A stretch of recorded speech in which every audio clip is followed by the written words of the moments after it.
On this episode, Legion Support. You live, eat, and sleep with these guys 365 days a year. They're brothers. Welcome to Sherwood Dodge Road to Hope. Imagine transitioning to life after the military. As Craig Momney is about to show us, it can be a very difficult transition. So he heads to the Fort McMurray Legion to show us how they are dedicating one night a week to supporting our veterans.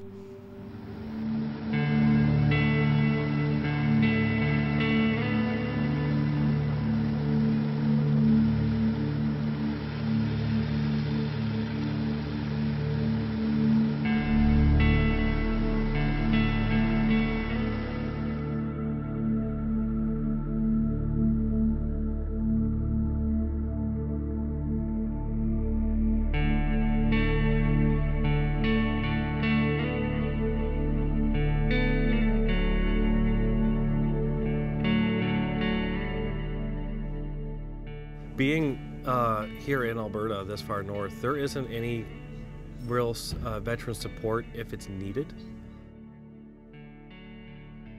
A retired veteran serving 5 years in the Canadian Forces, Michael Gray saw the need for support in Fort McMurray and chose to organize time for vets to get together and talk. Wednesday nights, we have a veteran night. We have an open door for any veteran. Veteran being someone who served in wartime or just past military career, not necessarily had to deploy. We invite them all out to get together. We like to use the term like-minded individuals, where vets can come here and be themselves, really. Talk about whatever, if they want, talk about current events, and whatever happens, happens. If a gentleman wants to talk about something, he can. There may be something on his mind, and he's with his peers that are probably have gone through something. I'm not going to judge him. We've all been through quite a few of the same experiences. I think that for the most part, that the Canadian people are very sheltered compared to what some of these gentlemen have seen and what they've done. So they wish to talk about that. They've come to terms with it for the most part, and they've moved on. But they haven't forgotten it.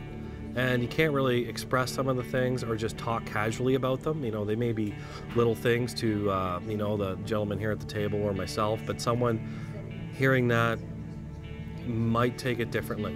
And I think that for some of the vets here, they're worried about that. They'll clam right up. They won't talk. And, you know, just want to assure that a lot of the gentlemen here, they come here and they just be themselves. A program which helps veterans like longtime soldiers Larry Farrow and Mazen Kosho, having 30 years of military life between them. I joined in 2002, went to St. John. Shortly afterwards I ended up in CFB Meaford and started my career as an infantryman and went in through the ranks as an infantryman, became a paratrooper, ended up in a jump company, and excelled through my career with the jump company and ended up in Afghanistan in 2008 September till 2009 May. Did one tour, and then after tour I got posted out to CFB Borden in Barrie, Ontario, and retired shortly after that at CFB Borden. I spent 22 years in the military. I started off in the Army, went from the Army to the Navy. And in Navy, I retired off the HMCS Kootenai as a above-board warfare director, which is the guys in charge of all the shooting of the guns and missiles and the rest of it. And then in 9/11, I was recovered and went back and recalled. I retired in 96, and on 9/11, I was brought back in for 2 years. Right. I spent most of my time training and actively involved in Iraq, Iran, and Afghanistan, because my theater of expertise was the Middle East.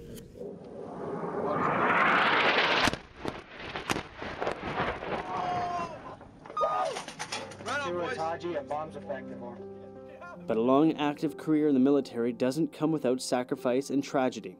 Many soldiers seeing things most Canadians will never see in their lifetime. There's things that get talked about at the table that not necessarily you can discuss with coworkers at your current job or at the lunchroom or with your significant other. They try to understand the best they can, but you really had to be there and live the life that some of these individuals have. to really understand it and be able to give feedback or even just provide an ear without judgment. I very much suffer from PTSD. I have triggers. I've seen some horrible things I'll never forget, things I don't sleep at night. Certain things trigger me. I had a bad issue at the trade show here last time at trade show. You guys all see me at the trade show. I'm the big happy guy. Here, come and go here, no problem here. I walked around a corner and there was two young Somalian children with M16s, and they come around the corner and they started firing them. I lost it. I went into defense mode. I started taking people out.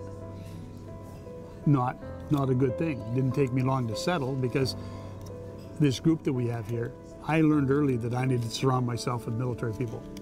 There's a camaraderie, esprit de corps. We talk a language that nobody else talks. We live like no one else lives, because when you live on call it a ship or call it an army base or call it a foxhole, you live, eat, and sleep with these guys 365 days a year. They're brothers. Whether you like them or not, they're brothers. Whether we get along or not, we do when it counts. So I have surrounded myself in my security company with about 15 military people. And when I have a peak or I have a bad problem, there's 4 of them right there. Larry, we need to go here and calm down, calm down, calm down, calm down. Oh, I'm really sorry, guys. It's just, you came out at me with an M16. Yeah, of course, I had an orange end on it, but I mean, and it probably wouldn't bother anybody else except for somebody who's had a 7-year-old kid shoot at him with an M16. Because age doesn't mean anything over there. There's plenty of times I've come across situations where I'm in a firefight with a blockade, and when we get over there, and if you look over and who you're fighting with, and I'm going, these are children. These are children. And as most people in this community know me as Santa, I have a huge love for children. So it's heartbreaking for me to be in a firefight with a child. But they have a different world than we do, a different existence than we do, so they play by different rules. So things like that still bother me. Everybody suffers it with one way or form or another, and it's we try to find that middle ground where we can have the sense of belonging. So when we get lost, we turn to friends like we made over here, and when I have a bad mood or bad issues going on, I can come back and talk to a few guys, and it puts me back into right state of mind. It's been really good. I don't really want to say therapy so much, but at least here it's our own help and our own. I think being as casual it is and as relaxed it is, I think we get more out of it as opposed to something on a more professional level. Had something come up that we thought that somebody might be in harm's way of some sort or someone else, we could take it a step further. There is some support, or we'd identify it and could see it and could probably do something about it on a much smaller scale, as opposed to getting outsiders involved that, you know, it's really hard for them to understand. Any type of stress you're having, adjusting, why let it go to your family? Why let it affect your family life? Come here. We understand how to deal with it. Plus, your family will probably thank us for it. You know, get them away, get them out here, get them getting rid of that stress so that they don't internalize. That's where a lot of veterans, they think, oh, I can't let people know that this is bothering me. Bull. It bothers anybody, no matter what kind of trauma. If not for this group that we have, Mike started that for us, I'd be in a hole, I'd be in a dark place. I wouldn't be smiling out here in front of you right now. You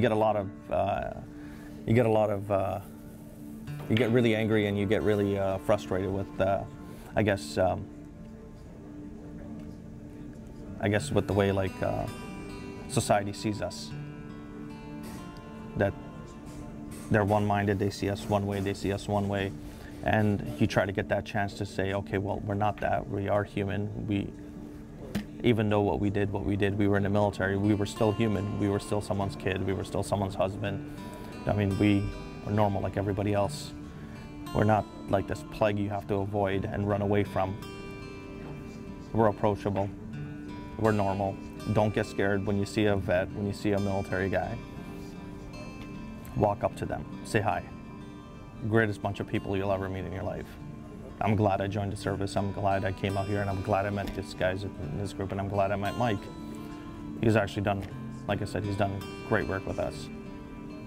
I think pretty much what we're doing here at this level is more than enough for quite a few of the individuals.